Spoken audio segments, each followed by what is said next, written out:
Merci de vous joindre à votre magazine Le Point. Une fois de plus, nous allons revenir sur l'actualité politique en République démocratique du Congo, la CENI, et bien sûr les mutations politiques tout autour. Nous recevons pour vous le docteur Rodrigue Mamba, qui est porte-parole du regroupement politique Le Centre. Merci d'avoir accepté notre invitation, docteur. Non, c'est moi qui vous remercie pour cette occasion que vous me donnez de participer à votre prestigieuse émission. Merci. Dites-nous, comment va votre regroupement politique? Non, le Centre, comme tous les regroupements politiques, nous sommes en phase de préparation, de régénération aussi. Après les élections que nous avons connues en 2018, nous avons eu à faire une remise en question. Nous avons pris des résolutions. Maintenant, nous sommes en phase de réalisation ou de mise en scène de ces résolutions que nous avons prises. Et voilà, nous nous préparons comme toutes les formations politiques. Et aux dernières élections politiques, est-ce que le Centre a pu glaner quelque chose? Aux dernières élections législatives, à la fois nationales et provinciales, le Centre en est sorti avec 5 députés provinciaux. Et 145 dans la ville de Kinshasa? Non, au Congo central. Et 145 000 voix aux législatives, mais ça n'était pas assez pour atteindre le seuil qui était fixé à 180 000. Donc nous n'avons pas eu de députés nationaux. Et après la composition, à l'issue de la coalition FCC Cash, nous avons eu une place au gouvernement, Ilunkamba. Donc voilà, c'est ce que nous avons ramené des élections de 2018. Et depuis l'explosion de la coalition FCC Cash, le centre se situe où? J'allais dire, toujours au centre. Non, comme vous le savez, le centre a en 2017 fait le choix stratégique de faire une alliance avec le FCC, parce que nous ne nous définissons pas comme un centre plutôt géométrique qui serait au milieu de toutes les autres formations politiques. Comme partout ailleurs, le centre, c'est une idéologie. Et donc, comme formation politique, nous avons vocation à faire des alliances avec des partis politiques ou des regroupements politiques qui, pour nous, en ce moment-là, représentent le meilleur choix pour la résolution des problèmes du peuple. Et donc, en ce moment-là, nous avions levé comme option stratégique de faire alliance ou d'adhérer au FCC. Et jusque-là, nous sommes au FCC, nous y demeurons. Et dans l'entretemps, il y a eu beaucoup de transhumances politiques auprès de vos anciens partenaires au sein du FCC. Vous n'avez pas été tenté? Non, parce que nous avons plutôt considéré, si vous parlez de transhumance politique, donc vous parlez de la formation de l'Union sacrée. Oui, bien sûr. Que nous considérons plutôt comme une grosse opération d'opportunisme. Et je crois que le peuple congolais qui mûrit, qui tend vers sa 4e expérience électorale, comprend et exige, en tout cas des politiques, une certaine traçabilité, une lisibilité dans leur démarche politique, dans leur parcours. Et donc nous avons fait le choix de la constance plutôt que de l'opportunisme.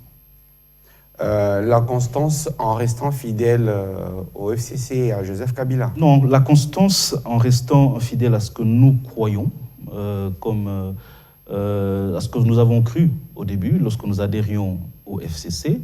Dans notre façon de voir les choses, en tout cas celle du président Germain Kambinga, il n'a jamais été question de faire des allégeances à des personnes physiques. Je ne pense pas que c'est cela que nous faisons en adhérant au FCC, qui n'est d'ailleurs pas une structure d'intégration, mais de coopération. Nous gardons notre identité, celle de centriste, mais nous avons toujours pensé qu'à un certain moment de l'histoire de notre pays, en tout cas l'histoire récente, il y avait des options stratégiques à lever. Nous avons levé l'option d'aller au FCC. Aujourd'hui, certes, nous sommes ceux qui sont dans la promotion d'une certaine rénovation du FCC pour l'adapter aux réalités que le peuple veut actuellement, ce que le peuple veut aujourd'hui, parce qu'en ayant perdu les élections présidentielles, c'était quand même une forme du message du peuple qui nous disait, écoutez, vous avez des choses à arranger.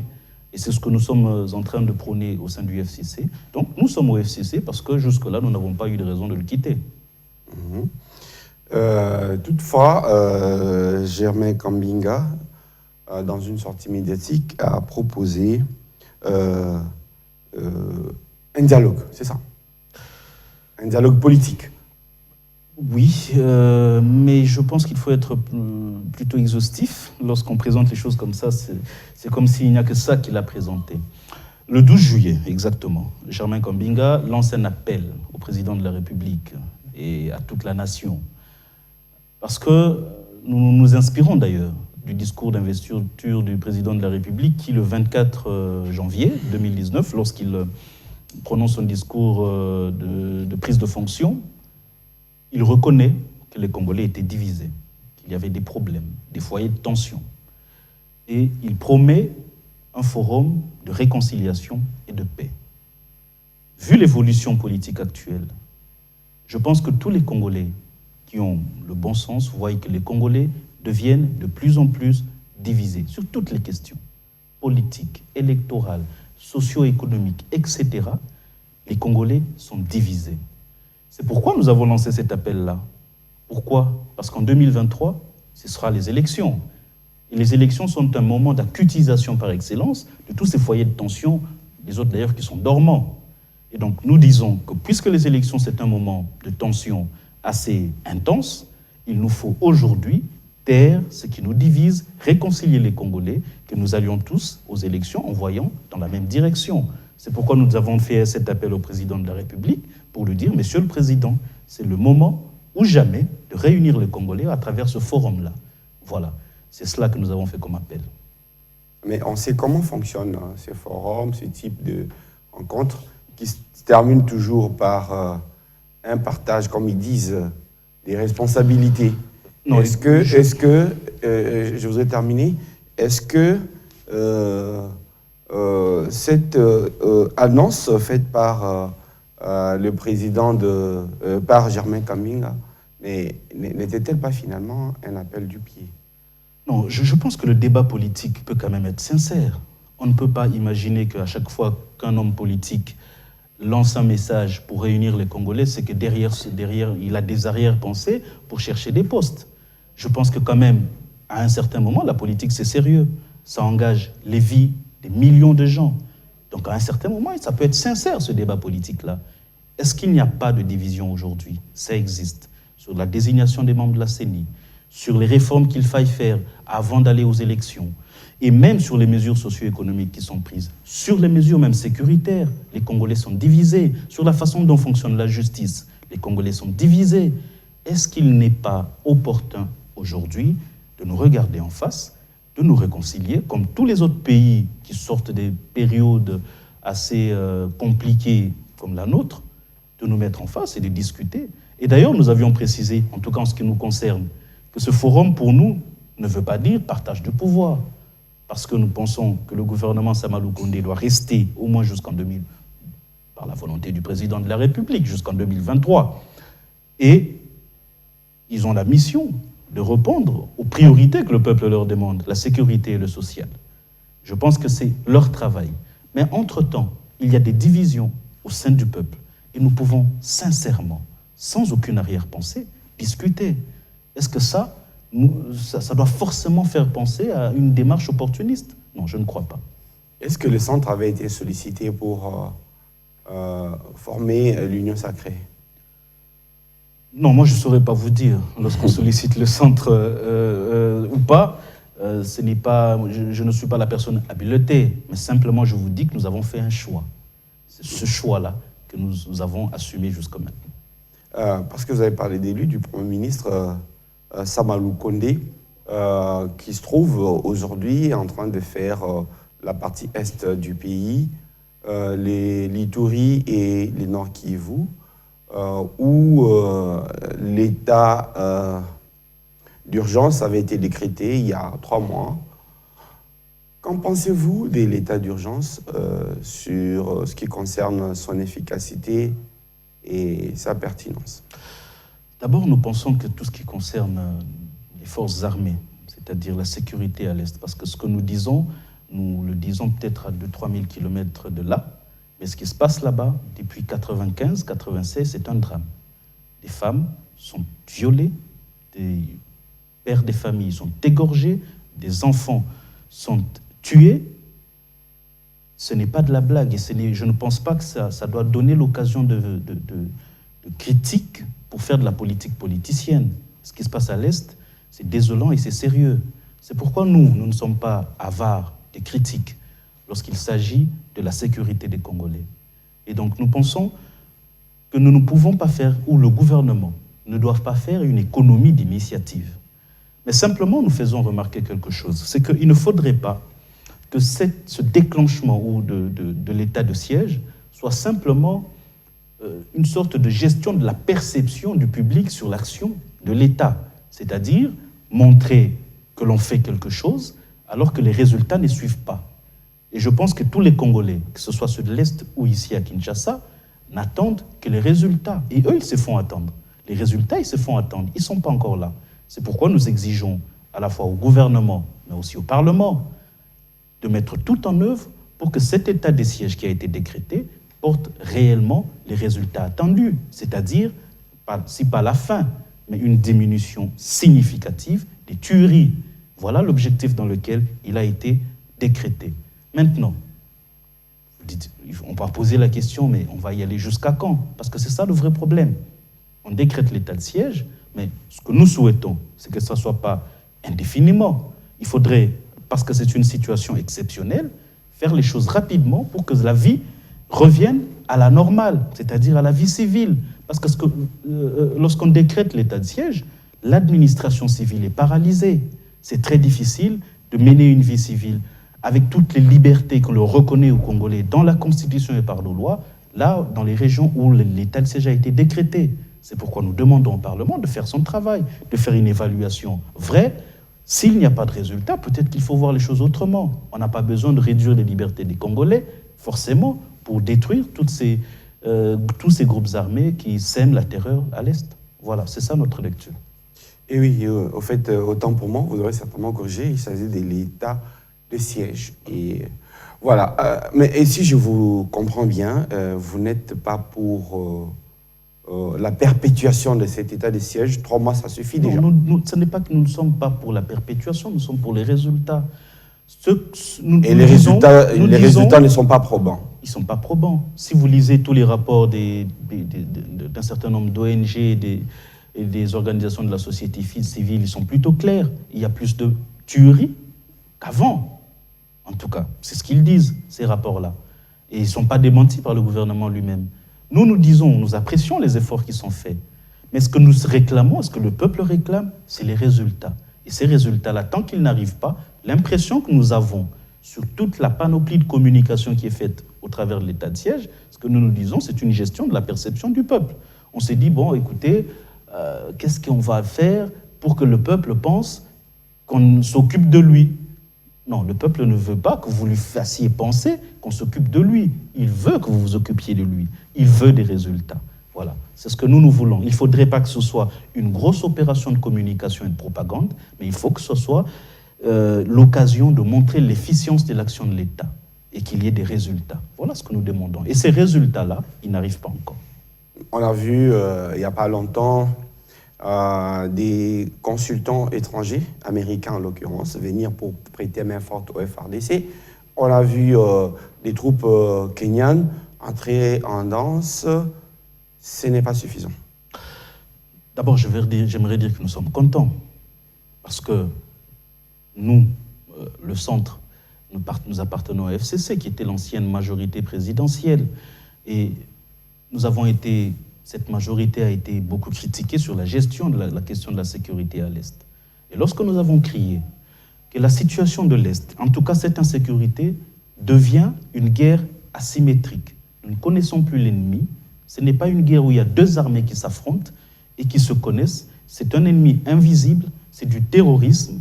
Personne ne nous a cru à l'époque. Parce qu'après, il faut adapter les moyens de lutte. Voyez-vous, les Américains, pourquoi ils viennent? Ils viennent d'abord pour évaluer la capacité des militaires congolais à faire la lutte contre le terrorisme et ensuite de faire des propositions. D'ailleurs, le président Tshisekedi voudrait que cette coopération aille dans le sens d'un appui logistique supplémentaire et efficient pour pouvoir faire une vraie lutte contre le terrorisme là, à l'est du pays. Voyez-vous, nous crions cela depuis très longtemps, personne ne nous écoutait. Aujourd'hui, tout le monde est d'accord qu'à l'Est, ce ne sont pas des armées identifiées, ce sont des groupes terroristes qui opèrent selon un modèle terroriste et qui appellent donc des moyens plutôt adaptés à ce genre de guerre-là, ou à ce genre de lutte, à ce genre de lutte-là. Nous sommes contents sur ces faits-là. Maintenant, ce que nous disons, c'est que nous ne sommes pas là pour critiquer. Nous disons que tout ce qui peut être fait pour endiguer cette situation est bonne. Mais ce que nous disons en tant qu'acteurs politiques, dans l'opposition, c'est que nous attendons les résultats, pas la communication, mais les résultats. Bien, on espère que le Premier ministre, quand il va revenir de là, il pourra prendre une décision claire en ce qui concerne l'état des sièges. Toujours est-il que, entre-temps, à Kinshasa, il y a une autre, je ne vais pas appeler ça crise, mais ça y ressemble quand même, en ce qui concerne la désignation du candidat président de la CENI. Aujourd'hui, tous les délais ont été largement dépassés. On se demande bien qu'est-ce qui reste à faire. Non, monsieur John, moi j'aimerais que vous appeliez les chats par son nom. C'est une crise. Il y a une crise, il y a une véritable crise, une impasse même dans ce processus de désignation des membres de la future CENI. Pas seulement par rapport aux confessions religieuses, mais aussi par rapport à un certain nombre de formations politiques, à la fois du pouvoir et de l'opposition. Le FCC ne veut pas envoyer, la Mouka ne veut pas envoyer, même Ensemble, qui est dans l'Union sacrée. Aujourd'hui, vous avez fière allure de convoler en juste noces avec Ensemble, finalement. On y reviendra. Je ne vais pas vous taquiner. Non, je suis juste en train de décrire une situation. Ça ne veut pas dire qu'on s'acoquine avec Ensemble. Nous, ce que nous disons simplement, c'est qu'il y a une impasse. Notre lecture au centre, elle est claire, c'est que cette impasse vient de la loi qui a été votée. Voyez-vous, nous considérons notre processus démocratique comme étant dynamique, comme étant perfectible. Il n'est pas parfait. Nous tendons, ou nous voulons le faire tendre vers la perfection. Et en 2006, il commence ce processus démocratique à travers les premières élections où les Congolais, sortant d'une dictature féroce, vont pour la première fois élire leur président de la République. Ça n'était jamais arrivé. On arrive en 2011, il fallait vérifier la solidité de toutes ces institutions mises sur place et surtout pour voir si la mécanique allait prendre. Et on organise un deuxième cycle électoral. Mais faisons l'évolution de la CENI entre-temps. Parce que la CEI, qui organise les élections en 2006, est issue du dialogue de Sun City. Et à l'époque, il y avait un certain nombre de dispositifs légaux qui ont été mis en place, notamment, on a imaginé qu'il fallait que tous les belligérants et tous les acteurs qui participaient aux élections se surveillent entre eux. C'est ainsi qu'il y a eu MLC à l'intérieur, les Maïmaï à l'intérieur, le RCD à l'intérieur. C'était une première formule, parce qu'à cette époque-là, c'était la meilleure formule qu'on trouvait. On ne voulait surtout pas confier l'organisation des élections au ministère de l'Intérieur, qu'on estimait être assujetti au gouvernement de l'époque. Mais on arrive en 2011, on s'est dit, OK, maintenant qu'on a un ordre institutionnel, exit tous les belligérants, ce qu'on va faire, c'est qu'on va travailler entre l'opposition et la majorité institutionnelle. Donc nous pensons que nous évoluons par rapport aux enjeux aussi. Et en 2018, l'enjeu majeur qui est arrivé, c'est que le président Kabila a été fait un mandat, il fallait qu'il parte, il fallait qu'il y ait un nouveau président. Je pense que jusque-là, même s'il y a eu beaucoup d'imperfections, mais la CENI a organisé des élections qui ont répondu aux enjeux de ce temps-là. Mais nous disons que le processus, il continue. Il doit être perfectible. C'est pourquoi pour nous, en 2023, il y a un enjeu fondamental. Ce ne sera pas surtout l'alternance. 2023. Oui. Un enjeu fondamental. Ce ne sera pas surtout l'alternance, parce que les Congolais l'ont déjà vécu. Voyez-vous, oui. Les Congolais ont déjà vécu. Ce ne sera pas une nouveauté, même s'il y a alternance. Nous pensons que le plus gros enjeu en 2023, c'est plutôt la transparence. Parce que toutes les critiques qui ont été faites sur les élections passées étaient basées essentiellement sur, excusez-moi, je ne suis pas de la Mouka, mais c'est ce qu'on appelle la vérité des urnes.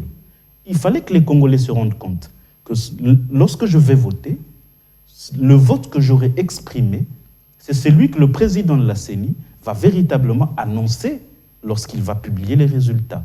Malheureusement, bon nombre de Congolais ont toujours eu l'impression que ce vote leur a été volé.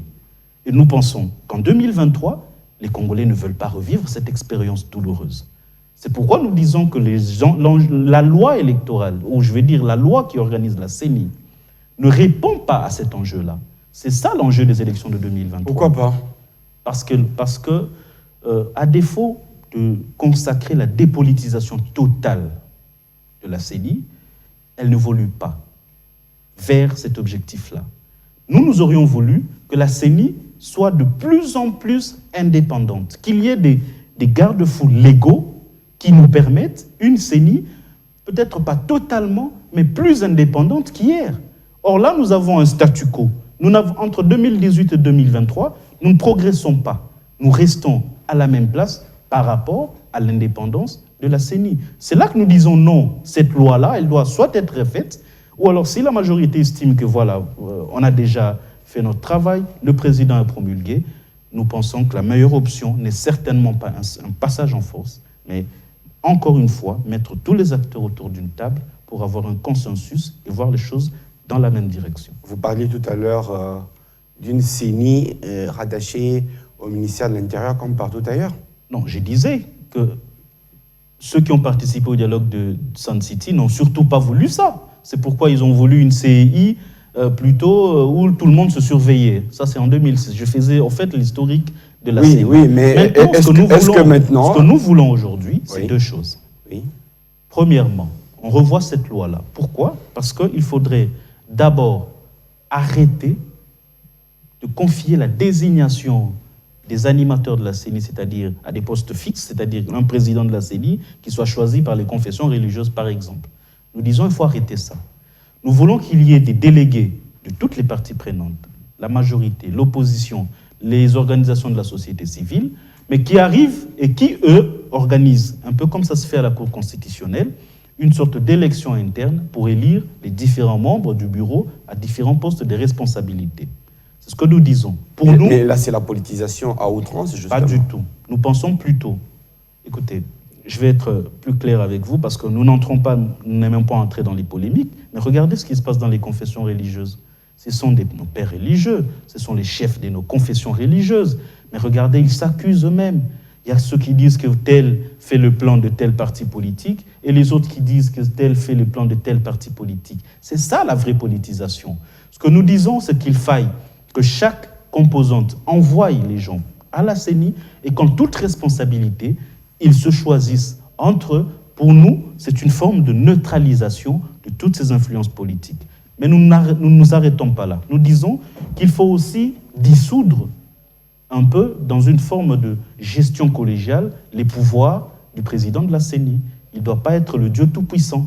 Il ne doit pas tout décider seul. Ce qui n'est plus le cas actuellement. Nous pensons qu'à chaque poste de responsabilité, les décisions doivent être prises collégialement. Et cela doit être explicitement dit dans la loi, pour qu'il n'y ait pas de dérapage. Les choses doivent être dites comme cela. Peu importe toutes les décisions qui doivent être prises sur le processus électoral, sur l'organisation des élections, ces décisions doivent être prises collégialement à tous les postes de responsabilité au sein du bureau. Ce sont les deux réformes que nous demandons dans cette loi-là, et à notre avis, ça nous permettra de décanter la situation. Si l'on ne le fait pas, et que la majorité estime qu'elle va passer en force, eh bien, je crois que le peuple congolais se prendra en charge, tout simplement. Mais est-ce que, avec la loi actuelle, le président de la CENI, est-ce qu'il est tout-puissant? Il décide contre l'avis de tous? Ce que nous disons, c'est que cela doit être dit clairement dans la loi. Toutes les décisions doivent être prises collégialement. Mais dans le fonctionnement... C'est important. Ça n'est pas dit parce que cette loi, malheureusement, ressemble beaucoup à la loi de 2018. Mais l'on a tous critiqué et on a tous eu l'impression que malgré la présence d'un certain nombre de délégués de l'opposition de l'époque au sein de la CENI, on a eu l'impression que la CENI, les résultats en tout cas qu'ils ont annoncés, n'étaient pas aussi transparents que ça. Il y a plusieurs critiques qui ont été faites là-dessus, c'est pas moi qui le dis. Par exemple, la non-publication des résultats bureau de vote par bureau de vote. Lorsque le président de la CENI seul choisi de le faire de cette manière-là. Vous n'allez pas me dire que c'est ce que le Congolais aurait voulu. Nous voulons maintenant que les choses soient claires et que ce soit clairement dit que peu importe la décision à prendre, elle doit être prise collégialement. Mais est-ce que ce n'est pas, au fond, le problème des lois en République démocratique du Congo? En tout cas, on a toutes les bonnes lois, mais c'est la mise en application de ces lois qui pose problème. Pour revenir au cas que vous évoquez, eh bien, le président de la CENI passé aurait été proche de quelles tendances politiques? Je parle de Corneille Nangaa, selon vous. Mais la question qui se pose aujourd'hui est celle de savoir, dans le fonctionnement quotidien de la CENI, est-ce que le président décide tout seul? Il y a, il me semble, toujours une plénière en amont et en aval des décisions prises.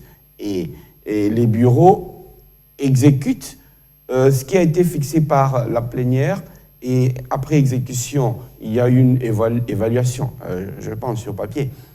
Après, à côté de cela, la nouvelle CENI va comprendre aussi des délégués des regroupements politiques tels que le vôtre. Est-ce que vous comptez faire des cadeaux? Vos délégués comptent-ils faire des cadeaux à ceux qui possèdent la majorité? Il y a la MOUCA aussi. Est-ce que ce n'est pas l'assurance de la transparence de la CENI?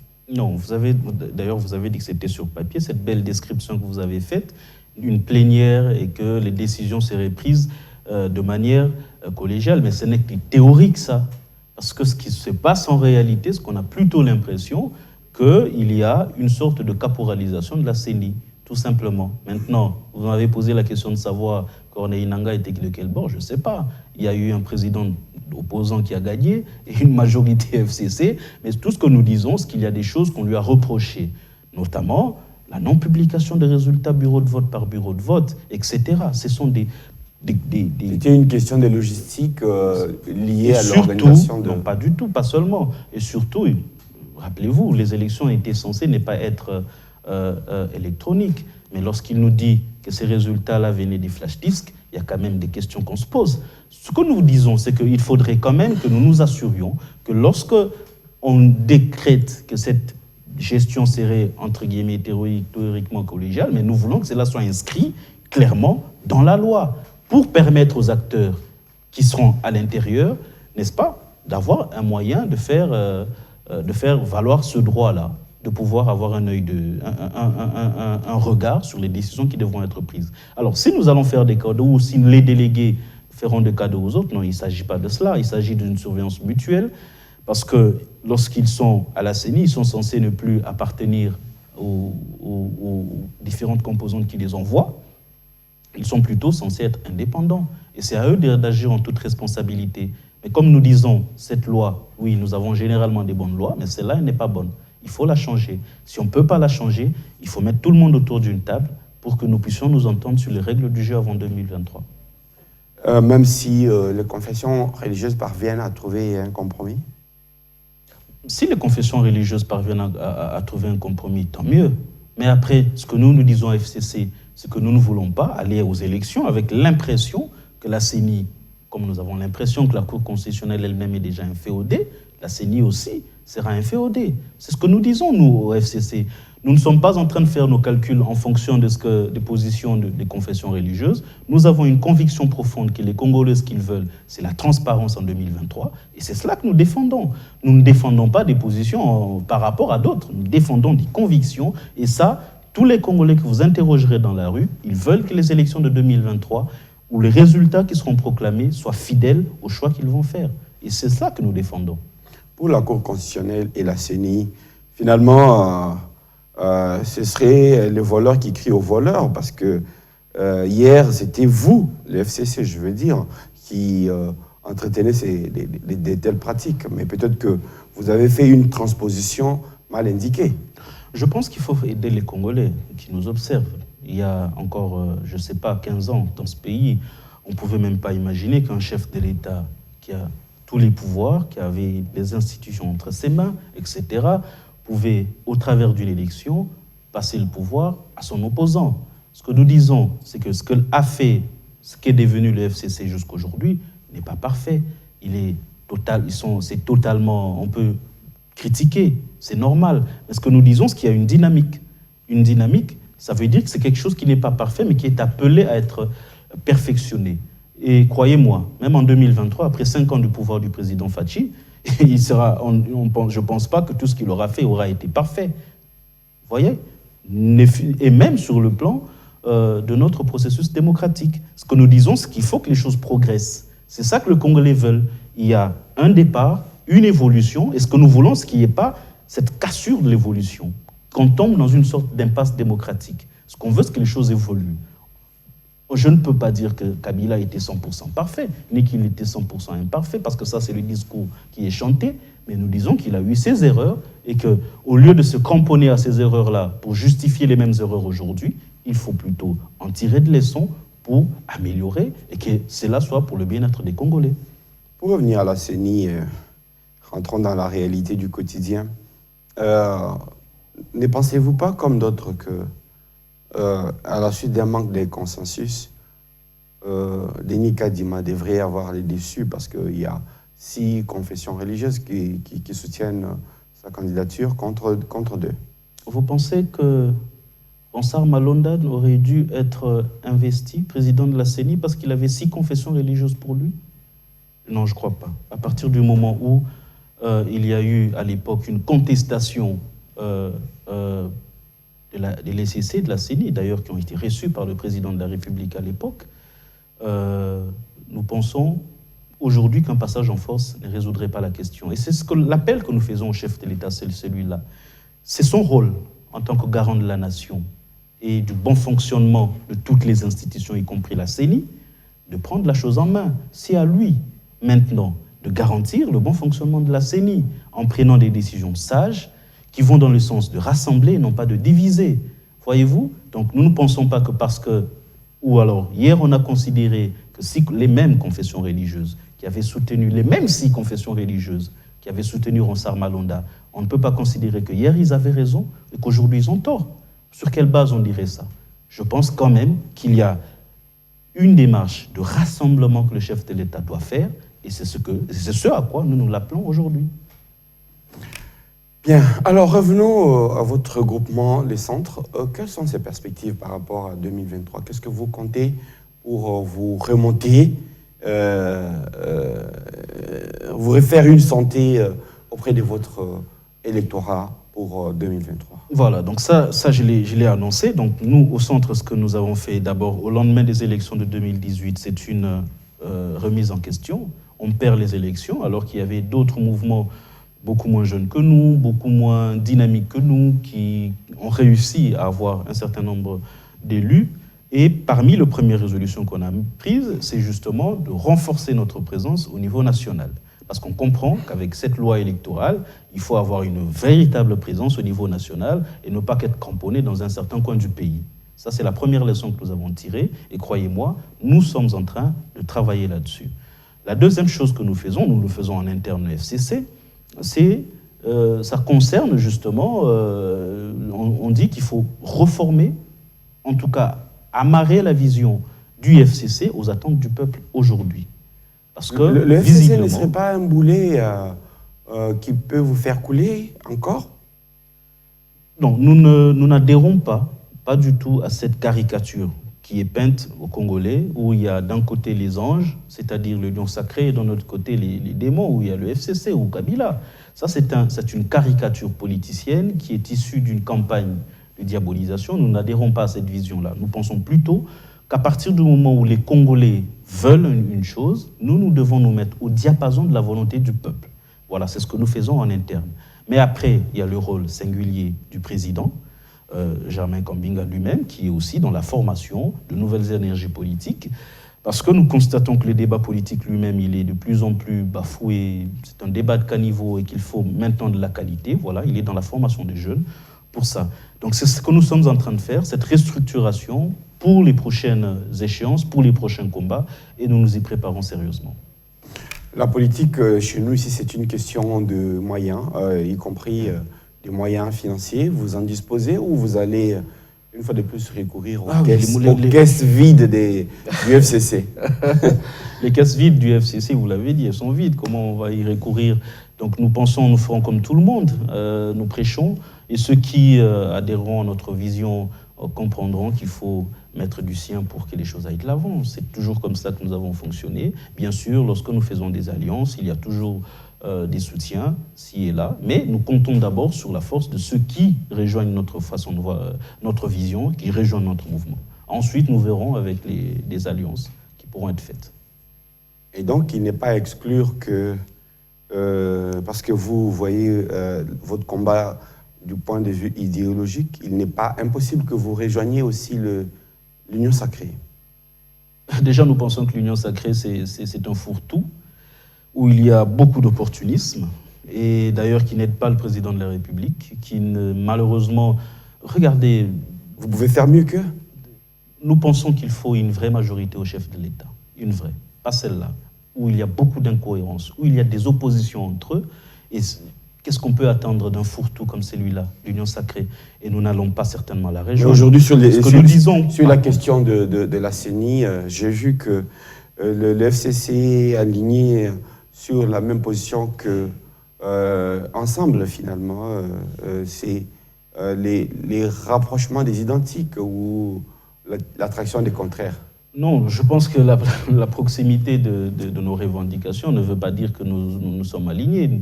Je pense que cette question se décidera au niveau des instances du FCC, ce n'est pas à moi de le dire. En tout cas, la question, à ma connaissance, n'a pas encore été débattue, donc je ne peux pas, moi, en dire plus. Mais ce que je sais, c'est simplement que nous pensons, comme tout le monde, qu'il peut y avoir des alliances futures. On ne ferme pas la porte, surtout pour les élections, et nous, le centre, nous sommes disposés à les faire, tout simplement. Il ne reste plus beaucoup de temps, on est 2021, donc c'est pourquoi presque 2023. Nous nous sommes déjà mis à travailler là-dessus. Maintenant, est-ce qu'il faut annoncer cela? Ce n'est pas moi de le faire. Je ne suis pas du tout mandaté pour le dire aujourd'hui, mais simplement, il faut que le public sache que le centre et Germain Combinga ne lâchent pas. Je pense que c'est un peu dans la peau, et nous allons continuer à nous battre, parce que nous pensons que notre vision est la bonne pour le peuple, et nous allons continuer à nous battre pour ça. Mais est-ce que pour 2023, faut-il organiser des élections pour le plaisir de les organiser, ou bien là, techniquement, on a déjà dépassé les délais et qu'il faut sérieusement penser à la possibilité d'un report? Bon, non, écoutez, je pense quand même qu'il y a eu un précédent heureux. C'est que le président Ngoï Mulunda, l'ancien président de la CENI, Ngoï Mulunda, a organisé des élections en 8 mois. On en est à 30 mois aujourd'hui. Donc ceux qui brandissent la raison du délai pour passer rapidement cette question de la désignation des membres de la CENI n'ont pas raison. Parce qu'il faut aussi l'identification de la population.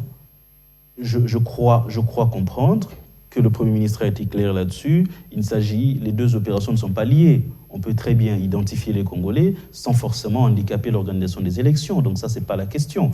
Nous disons qu'il faut qu'il y ait des élections parce que c'est une contrainte légale, mais simplement, il faut que ces élections se passent dans un climat apaisé, où il y a moins de divisions, où les Congolais sont réconciliés. Voilà notre condition à nous. Parce que si nous allons aux élections comme cela, dans ces conditions ici, nous faisons le lit de l'acutisation de toutes ces crises qui existent. Écoutez, avec la montée du tribalisme d'ailleurs qui devient de plus en plus inquiétante. Donc je pense qu'il nous faut absolument réconcilier les Congolais, sans quoi nous aurons une organisation où je veux dire, nous aurons des élections chaotiques, tout simplement, si les Congolais ne sont pas réconciliés. Bien, on vous souhaite bonne chance à votre regroupement, le centre. Peut-être pour terminer sur le centre, idéologiquement, quelles sont vos valeurs? En peu de mots, le centre, c'est une idéologie, comme je l'ai dit. Alors, le centrisme, ça consiste en une quête permanente du consensus devant tous les problèmes de société. C'est ça le centre, tout simplement. C'est le rejet des extrêmes, le rejet des positions extrémistes. Et qu'il faille toujours, sur les questions qui touchent l'ensemble de la société, évoluer vers un consensus plutôt que vers l'affrontement. En peu de mots, c'est cela le centre. Et c'est cela que depuis 2017, nous essayons de cultiver et de montrer aux Congolais, de présenter à la consommation des Congolais, et nous croyons, nous en sommes convaincus, que peu à peu, les Congolais adhéreront à cette façon-là de faire les choses, au rejet malheureusement qui domine aujourd'hui, les extrémismes. Il faut absolument rejeter les extrémistes et que les Congolais puissent plutôt se rassembler au lieu d'être divisés. Donc voilà, c'est ça notre façon de voir les choses et notre façon à nous d'appréhender les questions politiques. Visiblement, vous entendez parler, si rien n'est fait, on va tout droit dans un mur. C'est clair. C'est clair, nous allons tout droit dans un mur, vers des élections chaotiques, si les Congolais ne sont pas réconciliés, si la majorité, l'Union sacrée, choisit de passer en force, nous allons droit vers un mur. C'est pourquoi nous appelons le chef de l'État à prendre ses responsabilités en tant que garant du bon fonctionnement des institutions, mais aussi en tant que père de la nation, il doit réconcilier les Congolais. Je vous remercie, Dr Rodrigue Mamba. C'est moi qui vous remercie. Merci aussi à vous, madame, monsieur, de nous avoir accordé de votre attention. À très bientôt sur votre chaîne. Au revoir.